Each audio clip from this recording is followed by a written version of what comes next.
వీలైనంత వరకు ప్రభుత్వ ఉద్దేశం త్రాగునీటి సరఫరా గురించి కావాల్సినటువంటి అరేంజ్మెంట్స్ అన్ని చేసుకున్నాక కొంత నీరు మిగిలితే అవి ఆరుతడి పంటలకి వెళ్ళడానికి ప్రభుత్వం సూచిస్తుంది.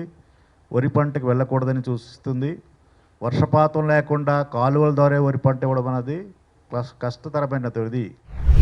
ఫ్రెండ్స్, కాస్త ఆందోళన కలిగించే అంశమే కృష్ణా డెల్టాలో వరి వేయొద్దని ప్రభుత్వం చెప్తుంది.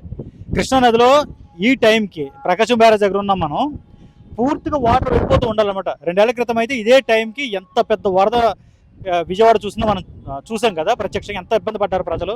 ఇప్పుడు చూడండి, పూర్తిగా ఒక ఎడారి లాంటి పరిస్థితి ఇక్కడ మీకు కనిపిస్తుంది. ఇలా ఎందుకు వచ్చిందంటే ఈసారి వర్షాలు పడట్లేదు ఎల్నినో వల్ల. ఈ ఎల్నినో ప్రభావం వల్ల వర్షాభావ పరిస్థితులు వచ్చాయి. ఇది కరువు దిశగా వెళ్ళిపోయే ప్రమాదం కనిపిస్తుంది. మొత్తం ప్రకాశం బ్యారేజ్ చూడండి ఎంత ఒట్టిపోయినట్టు కనపడుతుందో. జూలై ముగుస్తుంది.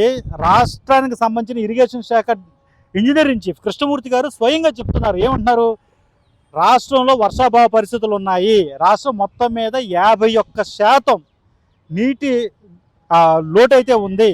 మరోవైపున 49% అయితే ఓన్లీ కృష్ణా డెల్టాలోనే నీటి లోటు ఉంది. కాబట్టి రైతులు వరి వెయ్యవద్దు అని చాలా క్లియర్గా చెప్పేస్తున్నారు. పోలవరం నుంచి, అంటే పోలవరం మెయిన్ కెనాల్ ఉంది కదా ఆర్ఎం సెంటర్, అక్కడి నుంచి మనకు వాటర్ని రిలీజ్ చేశారు. కానీ గోదావరి నుంచి కూడా వాటర్ ఎక్కువగా రావట్లేదు. అక్కడ వర్షాలు పెద్ద కురియట్లేదు. దీనివల్ల ఏమవుతుందంటే జనరల్గా గోదావరి నుంచి పట్టిసీమకి 120 రోజులకి సరిపడా వాటర్ని మనం సప్లై చేసుకోవచ్చు, అంటే 4 నెలలు అనమాట. ఇప్పుడు అది 60 రోజులకి సరిపడే ఉందంటే 2 నెలలకు సరిపడే వాటర్ ఉంది. ఈ గొడవ అంతా ఎందుకు వస్తుందంటే ఒక 4 రోజుల క్రితం నూజివీడు ఆ ప్రాంతంలో నూజివీడు ఆ ప్రాంతంలో రైతులు ఈ పోలవరం కెనాల్ ఏదైతే ఉందో, పోలవరం నుంచి అంటే పట్టిసీమ ద్వారా ఈ కృష్ణానదికి జాయింట్ అవుతుంది కదా, సంగమం వద్ద వాటర్ అయితే వస్తుంది కదా, ఆ కాలువకి మోటార్లు పెట్టేసి బయట పొలాలకి వాటర్ని తోడేస్తున్నారు. దగ్గర 500 పైగానే ఈ నీటి మోటార్లు ఉన్నట్టుగా తెలుస్తుంది అనధికారికంగా. మిగతా రోజులు వీటిని పెద్ద పట్టించుకునేవారు కాదు. ఈవెన్ అక్కడ లోకల్గా ఉన్న ఎమ్మెల్యే, అంతకుముందు ఎమ్మెల్యే, మాజీ ఎమ్మెల్యేగా వల్లభనేని వంశీ కూడా దీనికి సంబంధించి ఒక లెటర్ రాశారు. అదంతా కూడా ప్రజలు పొలాలకు వాడుకుంటారు, దానివల్ల ఇప్పుడు ఆపేయడం వల్ల చాలా ఇబ్బంది అవుతుంది, వాటన్నింటిని తొలగిస్తున్నారు అధికారులు అని చెప్పి ఆయన స్వయంగా ముఖ్యమంత్రికి లేఖ రాశారు. అక్కడ ఉన్నటువంటి రైతులందరూ కూడా రోడ్డు మీద బయట వేయించి తమ మోటార్లతో వాటర్ తోడుకుంటాము, పొలాలు ఎలా పండించుకోవాలంటే వాళ్ళు పెద్ద ధర్నా చేశారు. పెద్ద ఇష్యూ అయింది అది. దాని మీద ఇప్పుడు ప్రభుత్వం స్పందించింది అనమాట.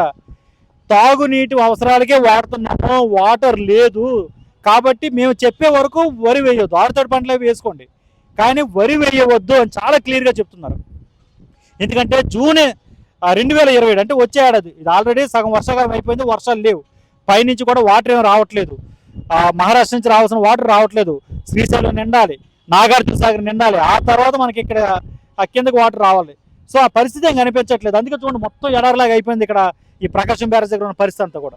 సో ఇలాంటి పరిస్థితుల్లో వాటర్ లేకుండా మేము వ్యవసాయం చేస్తాము, వరి వేసేస్తాము అంటే ఎక్కువ కన్జ్యూమ్ చేస్తాయి కాబట్టి వాటరు ప్రజలు చాలా ఇబ్బంది పడతారు తాగునీటికి. భవిష్యత్తులో వాటిని దృష్టిలో పెట్టుకుని ఆగండి, వచ్చే ఏడాది వరకు దయచేసి వరి వేయవద్దు అని కృష్ణా డెల్టా రైతులకి చెప్తున్నారు. అలాగే మిగిలిన రైతులు కూడా, ఈవెన్ గోదావరి డెల్టా రైతులు కూడా మేము చెప్తాం ఎప్పుడు ఏ పంట వేయాలి అనేది. అంతవరకు మాత్రం ఎలాంటి పంట వేయొద్దని చాలా సీరియస్గానే సూచిస్తున్నారు అనమాట రైతుల్ని. అర్థం చేసుకోండి అని చెప్పి. ఎందుకంటే తాగునీటి అవసరాలకు మనకి ఈ వాటర్ అంతా కూడా కావాలి, ప్రజలకి రేపు పొద్దున్న తాగునీటి సమస్య వస్తుందని. నిజంగా ఇది చాలా భయానకమైన పరిస్థితి అనే చెప్పాలి. ఎందుకంటే ఆంధ్రదేశాన్ని మొత్తాన్ని, అంటే ఒక విధంగా చెప్పాలంటే అన్నపూర్ణగా పిలుస్తారు, ధాన్యకారంగా పిలుస్తారు. ఇలాంటిది దేశం మొత్తానికి కూడా రైస్ బౌల్ ఆఫ్ ఇండియా అని పిలుస్తారు. అలాంటి ప్రాంతంలో వాటర్ సరిగ్గా లేదు, వరి పండించొద్దని అధికారులు చెప్తే పరిస్థితి వచ్చిందంటే నిజంగా సిచ్యువేషన్ ఎంత భయంకరంగా ఉందనేది మనం అర్థం చేసుకోవచ్చు. వాతావరణ పరిస్థితులు మారిపోతున్నాయి. ఎల్నినో వల్ల ఈ పరిస్థితి అయితే వస్తుందని స్వయంగా ఇరిగేషన్ శాఖకు సంబంధించిన అధికారులు, చీఫ్ అధికారులు చెప్తున్నారు. రైతులు దీన్ని దృష్టిలో పెట్టుకుని వరిని అయితే ఆపండి అని వాళ్ళు పదే కోరుతున్నారు. మెయిన్గా కృష్ణా డెల్టా అలాగే గోదావరి డెల్టాకు సంబంధించిన రైతులు కూడా. కాబట్టి ప్రజలు కాస్త, ముఖ్యంగా రైతులు వరిని మితిమీరి వేయొద్దు, అధికారులు చెప్పకుండా వేయొద్దు, కావాలంటే వేరే తక్కువ నీటి సదుపాయంతో పండే పంటలు వేయించుకోవాలని వాళ్ళు సూచిస్తారన్నమాట రైతులకి. చాలా సీరియస్గా తీసుకోవాల్సిన అంశం ఇది. మరి రైతులు దీన్ని ఏ విధంగా తీసుకుంటారో చూడాల్సిన అవసరం అయితే కనబడుతుంది. ప్రస్తుతానికి చాలా తక్కువ వాటర్ ఉంది.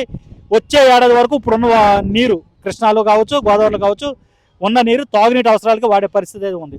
మళ్ళీ వచ్చే ఏడాది పుష్కరాలు ఉన్నాయి. సో అప్పుడు పరిస్థితి ఎలా ఉంటుంది అనేది ఇంకో యాంగిల్. ప్రస్తుతానికైతే వ్యవసాయదారులు పూర్తిగా దీన్ని దృష్టిలో పెట్టుకుని వరిని ఇంక వేయొద్దని అధికారులు అయితే సూచిస్తున్నారు.